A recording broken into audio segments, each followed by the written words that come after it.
Assalamualaikum warahmatullahi wabarakatuh. Bagaimana kabarnya Ananda Bu Guru yang solih dan solihah? Semoga selalu dalam keadaan sehat walafiat. Amin ya robbal alamin. Alhamdulillah bertemu lagi di kelas Sejarah Kebudayaan Islam SKI. Nah, yang akan kita bahas yaitu pelajaran 7 tentang Khalifah Abu Bakar As-Siddiq. Sebelum kita mulai, marilah kita melafazkan lafaz basmalah.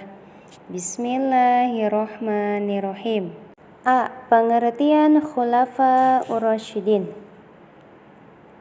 Arti dari Khulafa dan Ar-Rasyidin secara harfiah adalah para pengganti yang diberi petunjuk.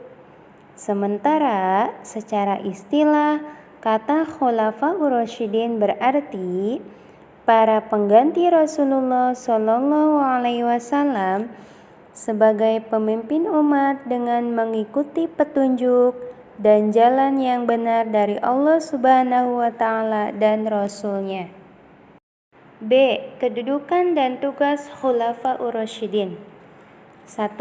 Kedudukan Khulafaur Rasyidin yaitu sebagai pemimpin masyarakat sesuai dengan ajaran-ajaran Islam. 2. Tugas Khulafaur Rasyidin adalah sebagai berikut: menjadi imam bagi umat Islam dan membimbing umat agar selalu menjalankan syariat Islam dengan benar, melanjutkan perjuangan Rasulullah Shallallahu Alaihi Wasallam dalam mendakwahkan ajaran agama Islam, memimpin negara dan pemerintah sesuai dengan Al-Quran dan Sunnah Rasulullah Shallallahu Alaihi Wasallam, mengatur kehidupan masyarakat. Para khalifah bertugas membina umat Islam, menjalankan agama Islam agar sesuai dengan Al-Quran dan Sunnah Rasulullah. Para khalifah juga menjamin kebebasan umat beragama lain dalam menjalankan ajaran agamanya di dalam wilayah kekhalifahan Islam, memutuskan perkara yang terjadi di antara masyarakatnya sesuai dengan Al-Quran dan Sunnah Rasulullah Shallallahu Alaihi Wasallam. C. Silsilah Khalifah Abu Bakar As-Siddiq. Sebelum memeluk agama Islam, beliau bernama Abdul Ka'bah dan setelah memeluk Islam, namanya diganti oleh Rasulullah Shallallahu Alaihi Wasallam menjadi Abdullah bin Abi Quhafah At-Tamimi. Beliau termasuk suku Quraisy dari Bani Tamim. Ayahnya bernama Quhafah bin Amir dan ibunya bernama Ummul Khair Salma binti Syakir. Beliau lahir 2 tahun setelah kelahiran Nabi Muhammad Sallallahu Alaihi Wasallam. Abdullah ibnu Abi Quhafah kemudian dijuluki Abu Bakar oleh Rasulullah Sallallahu Alaihi Wasallam. Abu artinya bapak dan Bakar artinya pagi, atau ada juga yang mengartikan segera. Diberi julukan Abu Bakar karena beliau merupakan orang dewasa yang pertama kali memeluk agama Islam, sehingga beliau termasuk sahabat as-sabiqunal awalun, yaitu sahabat yang mula-mula masuk Islam. Setelah peristiwa Isra Mi'raj, beliau diberi gelar As-Siddiq karena beliau adalah orang yang selalu membenarkan segala tindakan dan ajaran Rasulullah Shallallahu Alaihi Wasallam. D. Kepribadian Khalifah Abu Bakar As-Siddiq. Abu Bakar sejak kecil dikenal sebagai anak yang mempunyai kemauan keras dan kepribadian tinggi. Beliau dikenal sebagai anak yang memiliki sifat terpuji. Abu Bakar merupakan salah seorang pembesar dan bangsawan Quraisy yang sangat disegani dan dihormati. Abu Bakar terkenal sangat jujur dan tegas, tetapi sangat hati-hati dalam memutuskan suatu perkara. Pekerjaan Abu Bakar adalah berdagang. Beliau termasuk pedagang yang giat dan sangat jujur. Perjuangan Khalifah Abu Bakar As-Siddiq. 1. Abu Bakar As-Siddiq diangkat menjadi khalifah. Kaum Ansor mengadakan musyawarah tentang percalonan khalifah. Mereka berkumpul di tempat musyawarah milik Sakifah Bani Sa'idah atau dikenal dengan sebutan Balai Bani Sa'idah.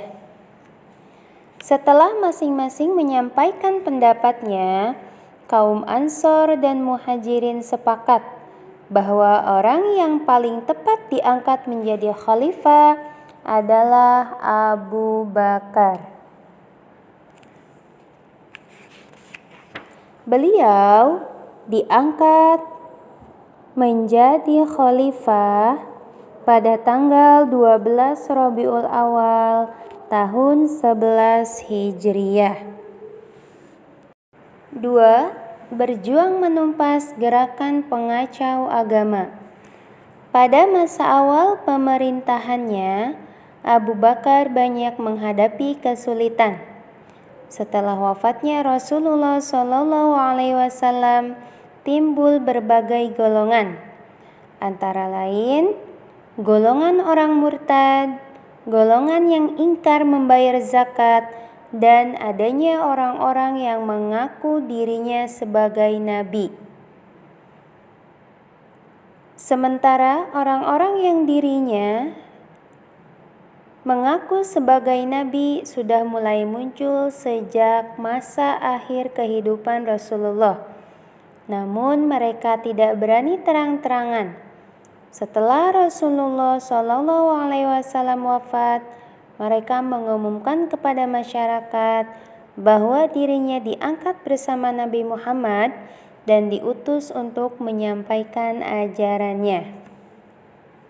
Menghadapi golongan-golongan tersebut, Abu Bakar bermusyawarah dengan para sahabatnya. Dengan kesepakatan bersama, semua golongan ridho, golongan yang murtad tersebut harus diperangi sampai mereka kembali kepada kebenaran. 3. Perjuangan dalam perluasan wilayah dakwah Islam. Membebaskan Irak dari kekuasaan Persia. Pada tahun 12 Hijriah, Abu Bakar mengirimkan pasukannya ke Irak di bawah pimpinan panglima terbaiknya yaitu Khalid bin Walid, dibantu oleh Al-Muthanna bin Harithah. Pada waktu itu, Irak merupakan daerah jajahan Persia. B. Membebaskan Syria dari kekuasaan Romawi. Wilayah dakwah Islam sebelah utara berbatasan dengan negeri Syam, yaitu negeri Palestina dan Syria, yang sedang dijajah oleh bangsa Romawi Timur. 4. Kodifikasi atau pengumpulan Al-Quran. Al-Quran pada masa Rasulullah SAW tidak dibukukan. Lembarannya pun bukan berupa kertas seperti sekarang, melainkan masih ditulis pada kulit kayu, tulang, pelepah kurma, dan sebagainya. Oleh sebab itu, dikhawatirkan akan hilang atau rusak. Oleh karena itu, Umar bin Khattab mengusulkan agar ayat Al-Quran itu dikumpulkan. Ia khawatir karena para penghafal Al-Quran banyak yang telah gugur dalam perang. Abu Bakar sangat menyetujui usulan tersebut. Maka dibentuklah panitia penghimpun Al-Quran. Sebagai ketuanya ditunjuk yaitu Zaid bin Thabit. Himpunan ayat-ayat Al-Quran itu diserahkan kepada Abu Bakar dan kemudian disimpan di rumah Hafsyah binti Umar. F. Wafatnya Khalifah Abu Bakar As-Siddiq. Setelah memerintah selama 2 tahun 3 bulan, Khalifah Abu Bakar wafat dalam usia 63 tahun. Beliau wafat pada tanggal 21 Jumadil Akhir tahun 13 Hijriah, bertepatan dengan tanggal 12 Agustus 632 Masehi. Beliau dimakamkan di Masjid Nabawi di samping makam Rasulullah Shallallahu Alaihi Wasallam. G. Keteladanan Khalifah Abu Bakar As-Siddiq. 1. Membantu Rasulullah Shallallahu Alaihi Wasallam berdakwah. 2. Membebaskan kaum yang teraniaya. 3. Membela Nabi Muhammad Shallallahu Alaihi Wasallam dari penganiayaan kaum Quraisy. 4. Keyakinan Abu Bakar ketika menerima berita Isra Mi'raj. 5. Kesabaran Abu Bakar ketika menemani Rasulullah Shallallahu Alaihi Wasallam hijrah. Alhamdulillah, untuk pelajaran 7 sudah selesai. Nah, untuk tugas silahkan dibuka halaman 100 sampai 101. Evaluasi bagian 1 dan bagian 2. Nah tatim bilhamdalah. Alhamdulillahirabbil alamin. Tetap semangat dan selalu jaga kesehatan. Wassalamualaikum warahmatullahi wabarakatuh.